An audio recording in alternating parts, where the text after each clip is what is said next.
This week, Tim Cook finally told us exactly how much each Apple Watch is going to cost. They start at a fairly respectable £299, but go all the way up to £13,500 for the Gold Edition model. That may sound crazy, and it's way more than other smartwatches on the market, but remember, Swiss watchmakers have been charging £1,000, £10,000, £20,000 for years. To help better understand the Apple Watch and discuss whether it'll be a success, we spoke to technology analyst Imran Choudhary.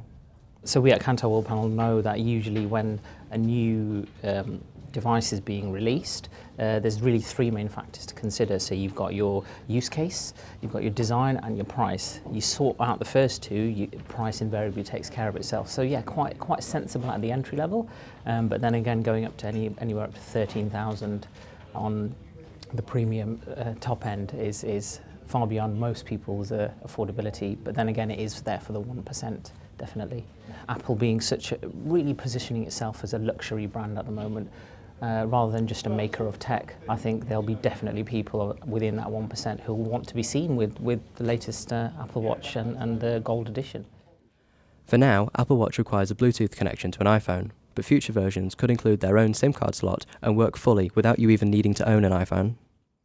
If, say, this is successful and we start seeing more Android sales as well, then definitely I personally would like to see it being positioned more as a standalone device with its own SIM card. And that would definitely get the carriers on board.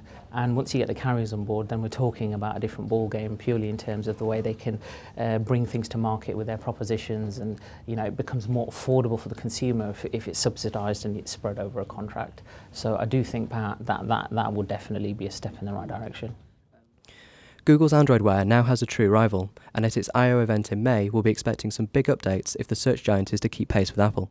I think they need to look at how the actual OS interacts with the hardware. So you've seen what Apple, I think, did quite cleverly with the Apple Watch is have the digital crown, which some people are saying isn't, it's receiving good feedback, but some people don't like it. But I think that allows for a much greater depth of interface.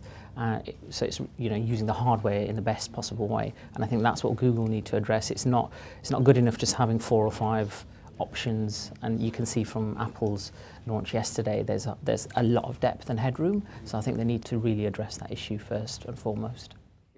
Given iPhone customers are used to Apple releasing new models every year, you have to wonder how watch customers spending thousands of pounds will feel when their watch is outdated after just 12 months.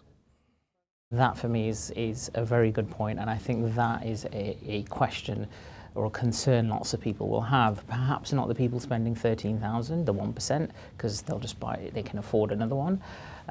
It's more your average user who's, say, spent £400 or £500 on, if you spent that much on a normal watch, it would last you maybe a couple of years or, even longer. But if you're spending a couple of thousand, often it lasts a long time. And if you're using a device that feels like, say, if we were using an old iPhone today, that's a grave concern. That would personally put me off from investing too much because of the product life cycle.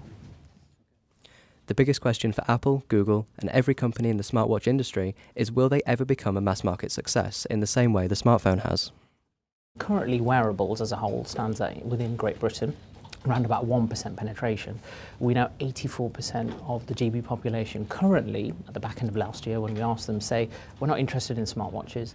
And over half of them say the reason why is because A, they don't see a use case. They think their smartphone can do everything, and they're concerned about battery life. So we saw yesterday Apple tried to address a lot of those concerns, and for me the answer lies in the apps that will become available to really push the use case, and if Apple can't do it, then really no one can. So there we have it. The Apple Watch opens for pre-orders on the 10th of April and goes on sale 2 weeks later. Will it be a success in the same way the iPhone and the iPad were? I guess only time will tell. For more technology news and product reviews, visit ibtimes.co.uk/technology.